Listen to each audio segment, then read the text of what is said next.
24 News Agency, le journal.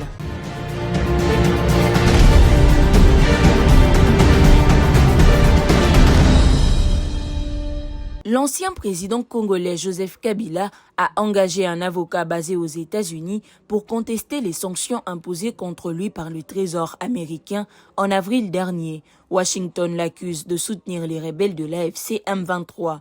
Selon des sources citées par Jeune Afrique, ces sanctions ont eu un impact significatif sur les actifs financiers de Joseph Kabila et de son entourage. Plusieurs comptes et biens auraient été bloqués, compliquant la gestion de ses ressources. Face à cette situation, Joseph Kabila organise sa défense juridique afin de retrouver le contrôle de ses avoirs. Son avocat américain devrait déposer des recours pour tenter d'obtenir la levée des restrictions. Ce bras de fer illustre la portée des mesures américaines qui visent à affaiblir les réseaux financiers liés aux groupes armés dans l'est de la RDC. La suite dépendra des procédures judiciaires engagées aux États-Unis. Lors d'une conférence de presse, l'opposant Martin Fayulu a défendu l'idée d'un dialogue national inclusif qui ne se limite pas aux acteurs politiques congolais. Il a affirmé que le M23, c'est le Rwanda, mais dans le M23, il y a des Congolais, estimant qu'il est impossible de résoudre la crise sans discuter avec toutes les parties, y compris Kigali. Martin Fayulu a rappelé l'initiative des églises catholiques et protestantes qui, entre février et avril 2025, avait mené une tournée de paix dans la région des Grands Lacs, rencontrant notamment le président rwandais Paul Kagame. Pour lui, cette démarche illustre la nécessité de parler à tous les protagonistes afin de mettre fin aux violences. À son arrivée en France, il avait déjà suscité la polémique en proposant la participation de Joseph Kabila et de Corneille Nangaa au dialogue annoncé par le président Félix Tshisekedi. Selon lui, ces figures doivent expliquer leur rôle dans les crises du pays, car les linges sales se lavent en famille. Cette position a provoqué des vives réactions au sein de la majorité qui refuse d'associer Joseph Kabila et Corneille Nangaa aux assises, les considérant comme responsables des atrocités dans l'est de la RDC. Martin Fayulu, lui, maintient que seule une approche inclusive permettra de trouver une solution durable.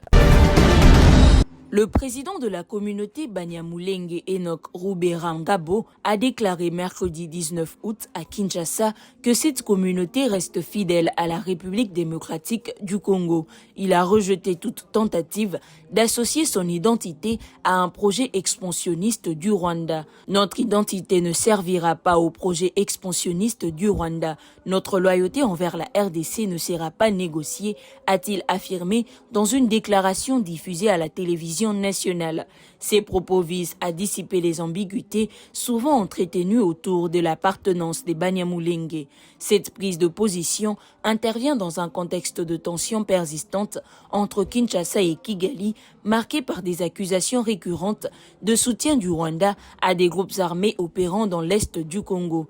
Enoch Ruberangabo a insisté sur l'engagement des Banyamulenge en faveur de l'unité nationale et du vivre ensemble. La cohésion entre communautés reste un enjeu majeur pour la stabilité et la paix durable dans l'est de la RDC. Le gouvernement congolais a annoncé la mise en place de l'enseignement à distance dans 18 zones de santé considérées à haut risque d'Ebola dès la rentrée scolaire 2026-2027. La ministre de l'Éducation nationale, Raissa Malou, a présenté cette mesure lors d'une conférence de presse aux côtés des ministres de la Santé et de la Communication.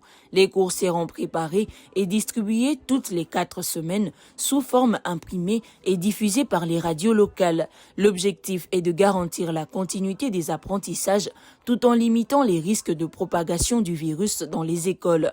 Un dispositif de sensibilisation des enseignants, responsables d'établissements et communautés est prévu. Les autorités insistent sur la nécessité pour toute personne malade de ne pas se rendre à l'école et sur la limitation des grands rassemblements dans les zones à risque. À travers cette initiative, le gouvernement entend maintenir l'accès à l'éducation et protéger les élèves tout en réduisant les risques de transmission du virus Ebola pendant la rentrée scolaire 2026-2027. Après 15 années d'interruption, l'ONATRA a relancé ce mercredi 19 août le trafic du train urbain à Kinshasa. Le premier convoi est parti de Ncheke dans la commune de Massina à destination de la gare centrale, offrant une alternative aux embouteillages chroniques de la capitale. Le trajet a duré environ 1h20 avec 10 arrêts desservis. La rame, composée de 10 voitures, a circulé à une vitesse moyenne de 20 à 25 km par heure. Pour cette première journée, la fréquentation est restée faible, marquée surtout par la curiosité des habitants. Les passagers interrogés estiment que ce retour du train urbain constitue une solution face aux embouteillages, notamment sur le boulevard Lumumba, où les trajets peuvent durer jusqu'à 4 heures aux heures de pointe. Une seule rotation était prévue avec un retour vers Tchangou à 16h30. Les tarifs varient entre 2 000 et 5 000 francs congolais pour une place assise, selon la classe. Le ministre de la Santé, Roger Kamba, a confirmé ce mercredi que le cas suspect d'Ebola signalé à Kinshasa était très probablement un cas de choléra.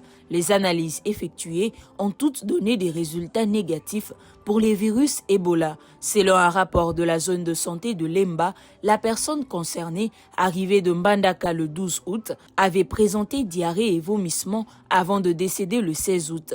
Les enquêteurs rappellent que cette zone connaît régulièrement des flambées de choléra. 12 contacts ont été identifiés et placés sous surveillance sans symptômes rapportés. Des mesures d'hygiène, de décontamination et de suivi communautaire ont été mises en place pour prévenir toute propagation.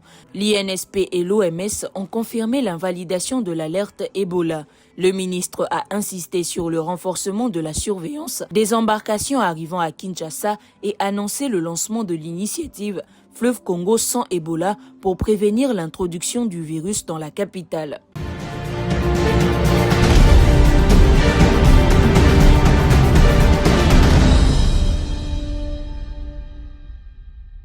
« 24 News Agency, formée pour informer ».